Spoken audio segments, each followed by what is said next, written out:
Football বিশ্ব দেখেছে পেলের রাজকীয়তা আর ম্যারাডোনার সেই ঈশ্বর প্রদত্ত বাঁ পা। আমরা সাক্ষী হয়েছি মেসি রোনালদোর অতি মানবীয় দ্বৈরথের। আজকের যুগে হ্যাল্যান্ড এমবাপ্পেরা হয়তো গোল মেশিন হয়ে দাপিয়ে বেড়াচ্ছে মাঠ, কিন্তু এই যান্ত্রিক ফুটবলের ভিড়ে তখন একজনই ছিল যে মাঠটাকে ক্যানভাস বানিয়ে ফুটবল দিয়ে ছবি আঁকত। সে রোনালদিনহোর সেই হারানো শৈল্পিক ফুটবলের শেষ উত্তরাধিকারী নেইমার জুনিয়র।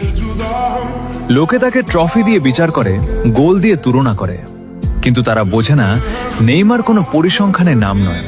নেইমার হলো এক অদ্ভুত সুন্দর যন্ত্রণা।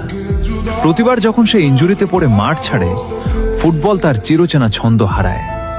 হয়তো মেসি রোনালদোর মতো তার হাতে ভুরি ভুরি ব্যালন ডিওর নেই, কিংবা এমবাপ্পের মতো গতি নেই, কিন্তু তার পায়ে যে জাদু আছে তা দেখার জন্য আজও ফুটবল প্রেমীরা রাত জাগে।